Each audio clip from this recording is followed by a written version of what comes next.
ชีวิตជាកូនអ្នកស្រីរស់នៅបែបណាក៏សប្បាយមិនចង់ទៅក្រំឃើញតែសំណងសំឡេងរំខានចិត្តនឿយណាយរងនៅទីនេះក៏សាងជីវិតជាកសិករក៏សប្បាយមិនចង់ទៅឆ្ងាយចូលពុកចូលម៉ែចោលស្រែចំការឡើយរូបខ្ញុំកើតមកជាកូនអ្នកក្ររឿងលុយគឺសំខាន់មិត្តភក្តិស្និទ្ធស្នាលមាន2 3នាក់រាប់អានគ្នារាប់ឆ្នាំសុំលេខបំពេញក៏មិនល្អក្អែលកាន់ក៏ស្រឡាញ់មានមួយកុំភ្លេចតែដើរអួតគេរាប់ខែរាប់ឆ្នាំជាមួយមិត្តភក្តិដែលលេង2នាក់ឲ្យតែពេលដែលទំនេររៀនមិនបានខ្ពង់ត្រឹមទី12ប្រឡងបាក់ដប់ក៏ជាប់ដែរមិនចង់ធ្វើការខ្ញុំចង់រកស៊ីបំបីគុំនិតគ្រប់វេលាប៉ុន្តែគេថារូបខ្ញុំរៀនចប់បែរជាដើរពីលីយ៉ាងណាមិនអីត្រឹមពាក្យសំដីរូបខ្ញុំក៏ចង់ជោគជ័យដែរចង់មានលុយចាយចង់ស្គាល់ដុល្លារចង់មានវេលាជួយពុកម៉ែពាក្យលើកទឹកចិត្តបណ្ដុះគំនិតចង់មានជីវិតដែលដូចគេមិនចង់លំបាកដោយកាលពីមុនលើផ្លូវជីវិតដែលពួកយើងឆ្លងគួរធ្វើយ៉ាងណាគួរធ្វើបែបណាពេលខ្លាំងហត់នឿយលេងចង់ទៅមុខមិនចង់ទៅវិញអារម្មណ៍ការទុកព្រោះតែគេថាក៏ចង់ជោគជ័យ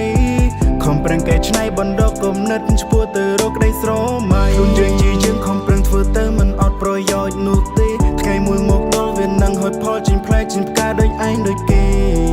ចេះតែគិតមិនដឹងពេលណានោះទេគិតតែម្នាក់ឯងនិយាយម្នាក់ឯងគ្រប់ពេល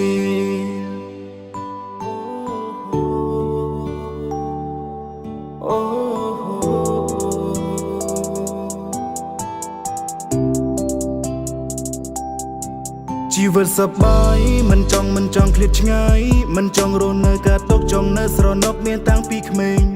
តើគួរធ្វើយ៉ាងណាទៅតើគួរធ្វើបែបណាទៅចង់មានជីវិតមួយដែលមានអ្វីគ្រប់យ៉ាងជីវិតលំបាកមិនងាយស្រួលដូចជាក្នុងរឿងកុនទេខំប្រឹងរាល់ថ្ងៃមិនហ៊ានបងអងព្រោះខ្លាចតែដើរមិនតន់គេនៅត្រង់នោះយើងនៅត្រង់ណាសួរខ្លួនឯងក្រុមពេលបើសិនបន្តនៅតែបែបនេះតើអាចតន់គេទេ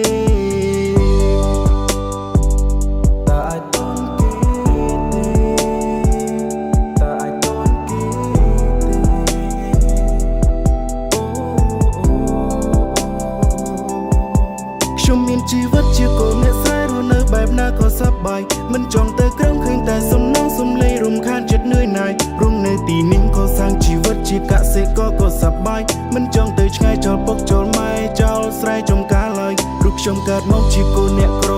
រឿងលុយគឺសំខាន់មិត្តភក្តិស្និទ្ធស្នាលមាន2 3នាក់រាប់អានគ្នារាប់ឆ្នាំសុំលេខបំពេញក៏មិនល្អក្អែលកាន់ក៏ស្រឡាញ់មានមួយកុំភ្លេចតែដើរអួតគេ